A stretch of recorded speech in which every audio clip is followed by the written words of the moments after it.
Es un gusto estar acá en casa, verles. Sí, ya como el pastor dice, ya van subiendo los años y ya no se puede esconder, porque cuando uno ya tiene hijos, aunque parezca joven, ya preguntan cuántos años tiene el hijo y uno dice, no, ya le sacan la cuenta.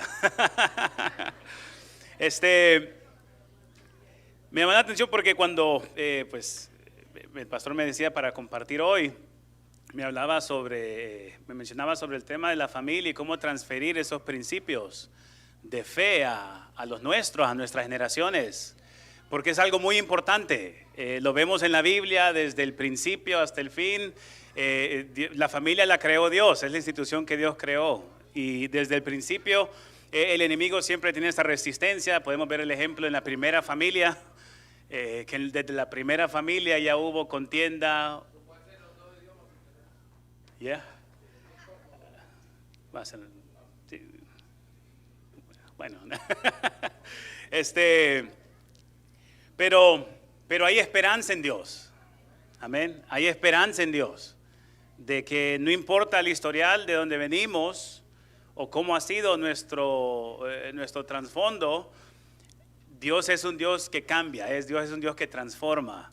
De hecho, la Biblia nos habla del tipo de sangre que somos nosotros. ¿Qué tipo de sangre es usted?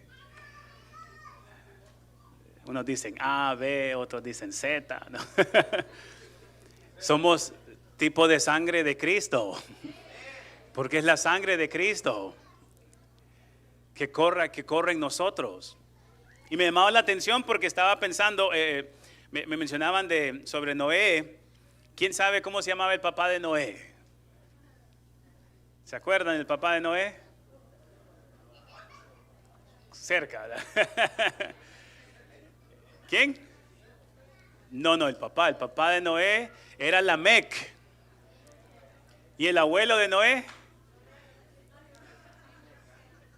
Una pista, fue el que más vivió. Matusalén. ¿Y el tatarabuelo de Noé? ¿Quién era el tatarabuelo de Noé? Si saben quién es Matusalén, ¿de quién era hijo Matusalén? Enoc. Y Enoc fue aquel que dice la palabra que dio testimonio de haber caminado con Dios y no vio muerte, sino que fue arrebatado. Imagínense el linaje que traía. Porque llama la atención cuando encontramos a Noé en la historia del arca, y Noé, ya él específicamente, nos habla de cómo la maldad en el mundo había aumentado a tal magnitud de que Dios se arrepintió, dice, de haber hecho al hombre. Y dijo, no, yo voy a destruir todo esto. No solo los hombres pagaron el precio, las mujeres también, los niños, los animales, porque algunos entraron en el arca, pero los demás se quedaron. Y la Biblia menciona que hasta las aves murieron. Y entonces habla de toda esa maldad que había, pero que Noé en sus generaciones, Noé era un hombre justo y había encontrado gracia ante los ojos de Dios. Y yo siempre me hacía una pregunta y decía, pero ¿dónde fue que Noé aprendió eso? Si todo su alrededor era negativo, era oscuro, era perdición. La Biblia dice que había exagerada violencia. ¿Saber cómo habrá sido eso? Noé de alguna manera dio testimonio y halló gracia ante los ojos de Dios. Y me puse como a medio buscar, ¿verdad? Y uno empieza como a escarbar y encontramos en el por qué. En Génesis capítulo 5, versículo 29. No sabemos mucho de Lamec, aparte de que fue el papá de Noé y hijo de Matusalén y nieto de Enoc. Pero lo que sí sabemos de Lamec fue que hizo algo muy importante, que nosotros tenemos acceso a eso también. Y dice que cuando Lamec tuvo a su hijo, Noé, le llamó su nombre Noé, diciendo, nos aliviará de nuestras obras y del trabajo de nuestras manos a causa de la tierra que Jehová maldijo. Él lo marcó. De hecho, me puse a buscar qué interesante, y qué significaba Noé. Y el significado de Noé es... La pastora Lilian. No. El significado de Noé es consuelo. Es consuelo, es descanso. Es descanso. Lamec, no sé cómo era imagínense, Lamec viene de un abuelo que le contaban historias. Hasta abuelo se le arrebató el Señor, no hay tumba. Se dio tanto testimonio de agradar a Dios que Dios se lo llevó. Y yo que soy tu papá, 969 años. Nadie ha vivido más que Matusalén. Imagínense la genealogía que viene llevando la herencia. Y él, cuando nace su hijo, le puso Noé y dijo: él va a ser nuestro consuelo, él va a ser nuestro descanso. Amén. Es algo de alabar a Dios por eso. Encontraba muy poderoso eso. Por eso dice la palabra en Génesis 6, versículo 8, 9, dice: pero Noé halló gracia ante los ojos de Dios. El 9, estas son las generaciones de Noé. Noé, varón justo, era perfecto en sus generaciones. Con Dios caminó Noé. Tenía la herencia del tatarabuelo. Caminaba con Dios Noé. Pero llama la atención porque yo digo, Noé nos habla mucho de él, pero no nos habla de su familia. No nos habla de cómo era su esposa, ni menciona, creo, el nombre. Nos habla de sus 3 hijos y las nueras. Y cómo los 8 entraron en el arca. Los 8. Y no nos habla de cómo eran sus hijos, si eran hombres justos, si eran hombres que seguían el mismo ejemplo. No nos habla en sí de la familia, pero debido a la justicia que había en Noé, Dios le dice lo siguiente en el versículo 18 del capítulo 6, dice: mas estableceré mi pacto contigo y entrarás en el arca tú, tus hijos, tu mujer y las mujeres de tus hijos contigo. Por la justicia que Noé había mostrado delante de Dios, por la vida que él llevaba de ser perfecto en su generación, Dios le dio la bendición de que aún su familia pudo alcanzar de esa salvación. Aún su familia pudo alcanzar de la bendición por la justicia. Me imagino que los hijos seguían algún ejemplo, pero Dios no le habla que por tus hijos, o por tu abuelo, o por tu tatarabuelo, o porque eres linaje de Enoc, o Matusalén, o de Lamec. Por tu justicia voy a permitir que entres tú en el arca con tu mujer, con tus hijos y las mujeres de tus hijos. ¿Qué significa eso para nosotros? Son buenas noticias porque tal vez no sabemos la historia nuestra, o tal vez la historia nuestra es una historia llena de tinieblas, de oscuridad. Una historia llena de sangre, llena de abuso, llena de pleito, llena de contienda, llena de discordia. Tal vez las historias que traemos o venimos arrastrando son historias de mucho dolor, que podríamos hacer hasta una película de terror con las cosas que han pasado en nuestra vida. Pero bendito sea Dios de que cuando nosotros venimos a Cristo es una nueva sangre que corre por nuestras venas. Es un nuevo pacto al que entramos, ya no es un pacto de tinieblas, sino que es un pacto de bendición. Y me encantaba cuando cerramos esa adoración y decían los hermanos, dirigían: todo va a estar bien, todo va a estar bien. Y yo decía allá atrás: Señor, yo lo creo porque tú lo dices, todo va a estar bien. Dile al justo que le irá bien. Y Noé, en medio de todo eso, pudo ser como una sombría de bendición para su familia, y fueron salvos, y conocemos la historia. Este fin de semana que pasó, tuve el privilegio de estar compartiendo con la iglesia de los pastores Daryl y Nicole en un retiro que estaban teniendo en inglés, y estaba lleno. Esperaban 20 personas, llegaron como 30 personas. Primera vez que hacían el retiro ahí ellos. Y fue bien poderoso porque es otro grupo de personas. Son gente de diferentes países, diferentes razas. Muchos de ellos son gente profesional, muchos de ellos son gente que son maestros, son personas que tienen puestos que uno diría: wow, qué bendición. Pero me llamó la atención porque me tocó compartir sobre el amor de Dios, la conferencia sobre la cruz. Y compartía sobre el amor de Dios.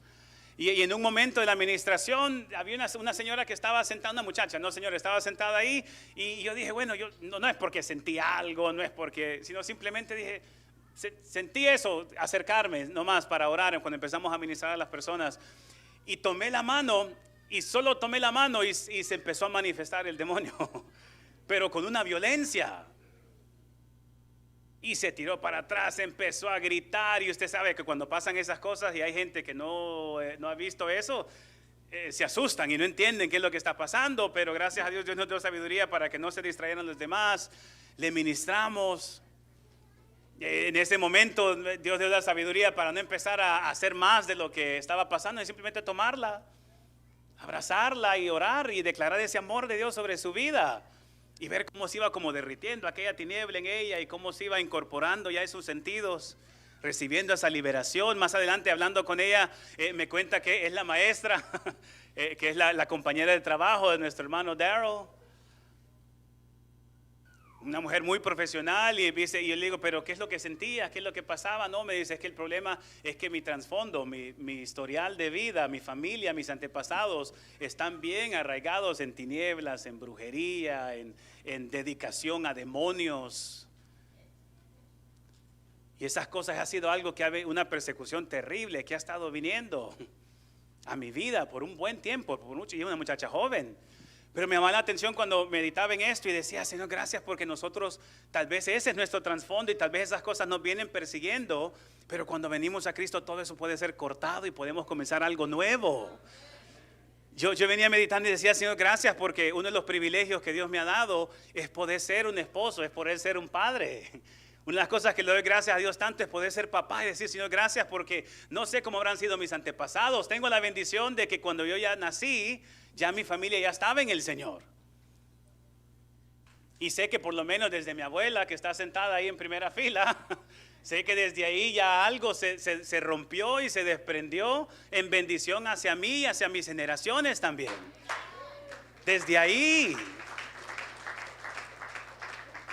De hecho, estos días estaba pensando en eso porque estaban haciendo un viaje por una cuñada, ¿verdad? Que falleció recientemente de mi abuela. Imagínense, la abuela todavía no es de cuñada y mayor que ella.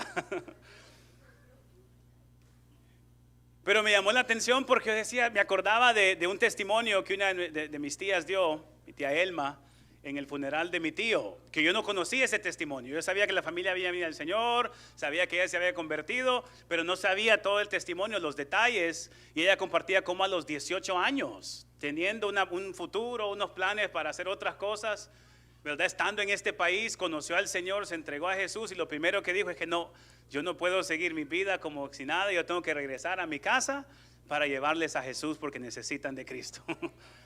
Y yo decía, yo me quebrantaba pensando en eso, porque Señor, cuando ella tenía 18 años, yo no existía. Pero más sin embargo, tú estabas pensando en mí.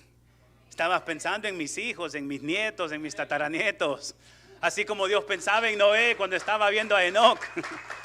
Así como Dios pensaba en Noé cuando miraba a Matusalén y Lamec y decía, yo sé que por ahí voy a hacer algo. Y tal vez no todos compartimos una historia, si tal vez para muchos acá, y el testimonio en muchas de nuestras iglesias, son primera generación. Y son primeros que están en esa lucha, que están luchando contra unas murallas y unos pipones que se han levantado por generaciones. Pero qué lindo es poder levantar las manos en confianza y decir, Señor, todo va a estar bien.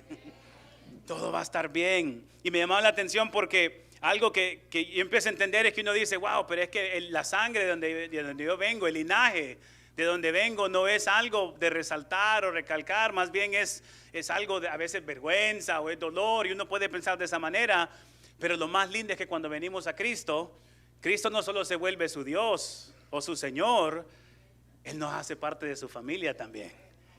Y entonces la familia que yo tengo, yo puedo decir, yo tengo familia y Dios es mi familia, porque Él es mi Padre. Eso borra toda historia de tinieblas, de dolor que puede haber, porque ahora tengo un Padre. Y esa es mi familia, Él se vuelve mi familia. Es mi sangre. Esa es la herencia que yo le estoy transfiriendo a mis hijos. Esa es la herencia que usted le está transfiriendo a los suyos. Ya nuestra herencia ya no es lo que estaba antes, eso ya fue quitado y borrado en la cruz. Ahora lo que yo llevo es la sangre, las promesas de Dios para cumplir lo que Él me ha llamado a cumplir. Y miren lo que dice la palabra en Isaías, hablando de nuestro Dios, de Jesús. Isaías 32.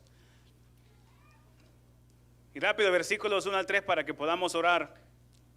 Pero dice, he aquí, para justicia reinará un rey y príncipes presidirán en juicio.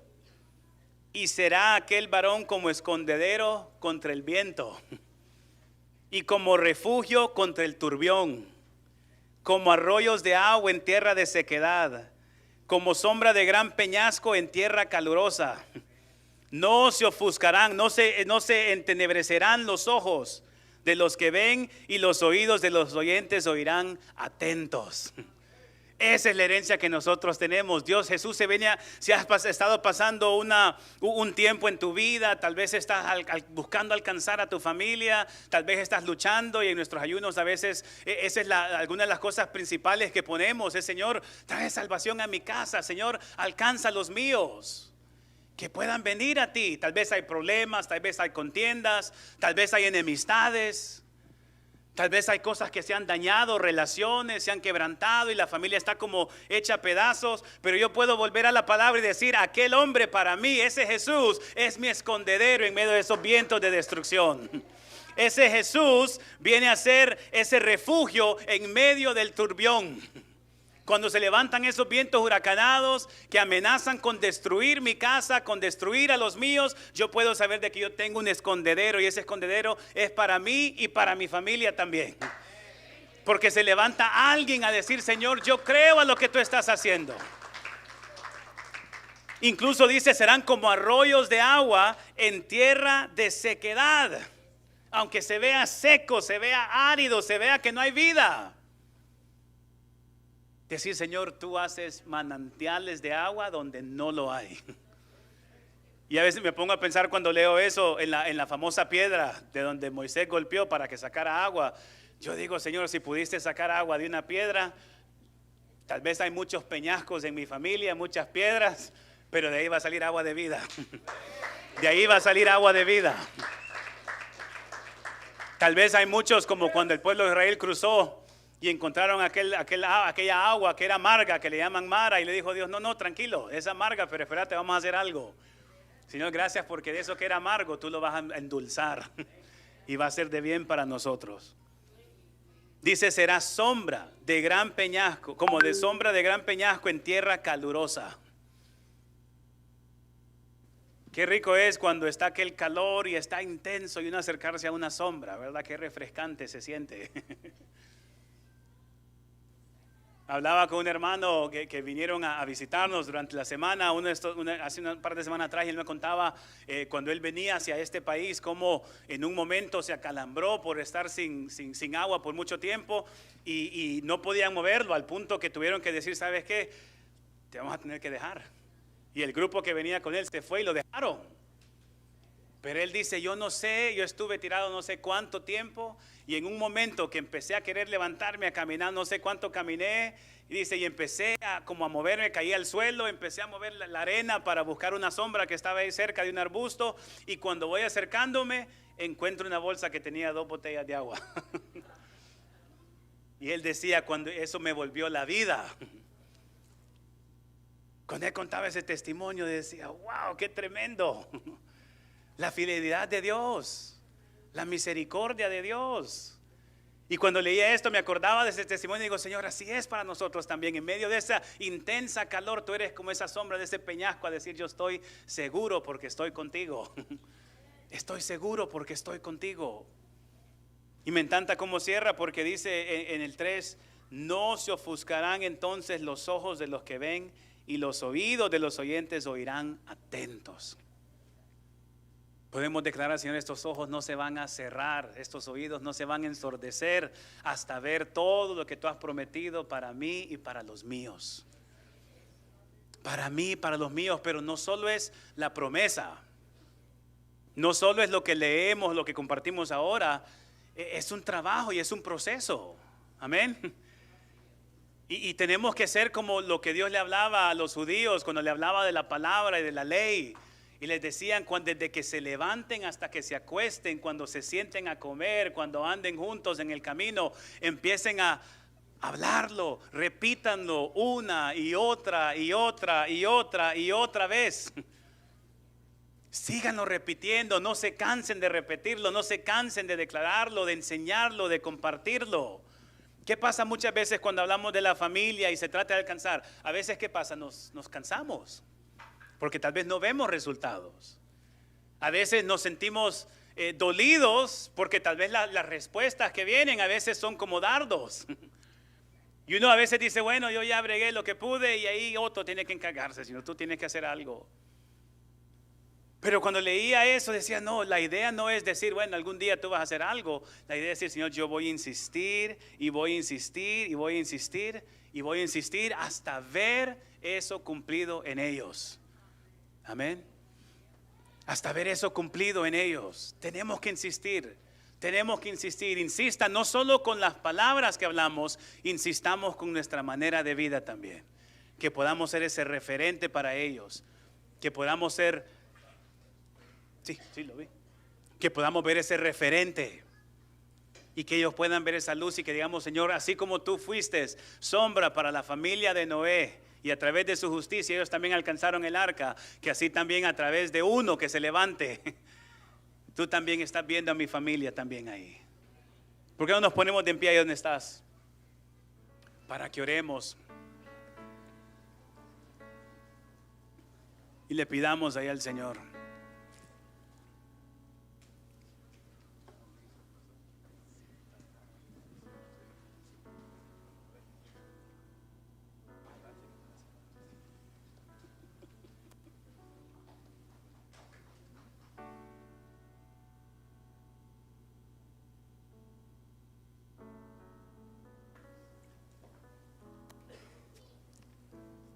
Vamos, ahí donde estás, créelo.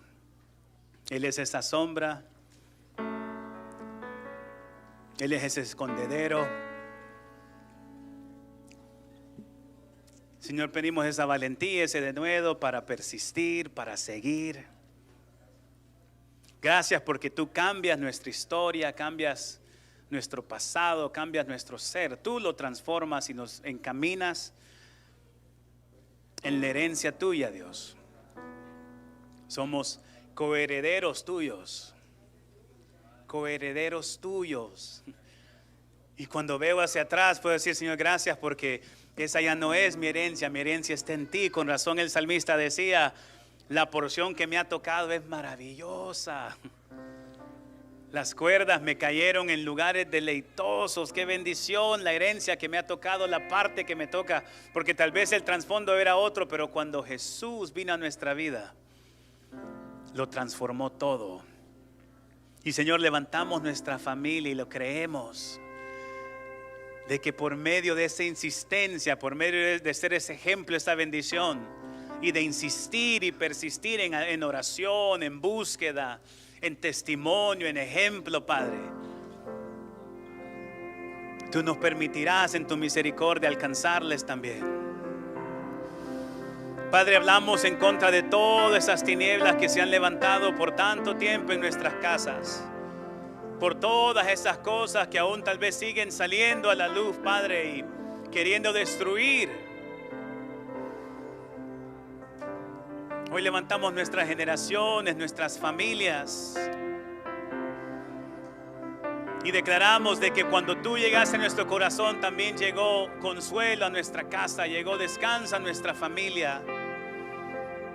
Y que esa luz tuya alumbrará en medio de toda tiniebla, en medio de toda oscuridad. Y que en este tiempo de búsqueda, en este tiempo de ayuno, en este tiempo de negarnos a nosotros mismos, estás desarraigando muchas cosas de en medio nuestro, Dios. Estás arrancando muchas raíces envenenosas que estaban ahí por muchos años, generaciones incluso. Las estás arrancando, las estás arrancando. Por eso es un deleite decir, Señor, ¿cómo no te vamos a buscar en ayuno, en oración? ¿Cómo no nos vamos a venir a postrar en tu presencia? Si lo único que encontramos en ti es el bien, lo único que encontramos en ti es el bien.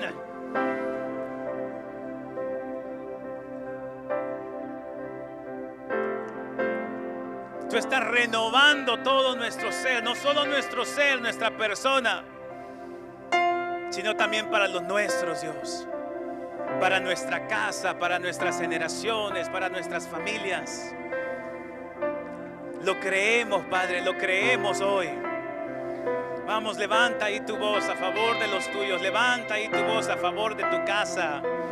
No sé qué situación, si estás viviendo en un turbión, si estás viviendo donde hay un viento contrario que golpea, o si te has sentido en una tierra que está seca, árida, muerta. Pero puedes declarar, como lo decía Isaías, Él será para mí un escondedero. Él será para mí manantiales de agua. Él será para mí una sombra que me cuida, me guarda. Él. Y le hablamos vida, le hablamos vida, le hablamos vida. A esa mente, a ese corazón, a esa enfermedad, a esa relación, le hablamos vida. Le hablamos vida, declárale vida. Declárale